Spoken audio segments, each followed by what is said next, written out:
क्या बोलते भेलपुरी खा रही थी, मेरा पति साइड में था, एक इंसान आया, उसने उसको गोली मार दी यहाँ पे। उसने बोला कि शायद मुस्लिम नहीं है, उसने उसको गोली मार दी. പ്രണയത്തിന്റെ താഴ്വര മരണത്തിൻ്റെതായപ്പോൾ അവൾക്ക് നഷ്ടമായത് പ്രാണനായിരുന്നില്ല, പ്രാണന്റെ പ്രാണനെയാണ്. തലകുനിച്ച് ഒരിറ്റു കണ്ണീര് പൊഴിക്കാനാവാതെ അവൾ അവനരികിലിരുന്നു. 18 ദിവസം മുൻപ് മാത്രം വിവാഹിതരായ ദമ്പതികൾ മധുവിധുവിനായി പൽഗാമിലെത്തിയതായിരുന്നു അവർ. താഴ്വരയിലിരുന്ന് ഭക്ഷണം കഴിക്കുന്നതിനിടെ പാഞ്ഞെടുത്ത ഭീകരർ അവളിൽ നിന്ന് അവനെ തട്ടിയെടുത്തു.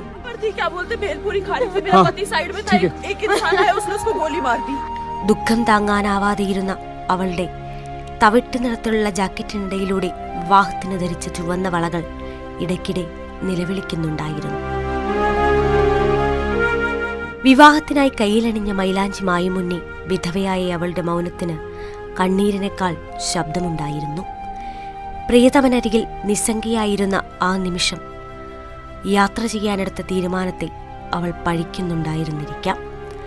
ഭീകരാക്രമണത്തിന്റെ വേദന മുഴുവൻ പേറുന്ന ഈ ചിത്രം രാജ്യത്തിന്റെ ആകെ ഹൃദയം തകർക്കുന്നതാണ്.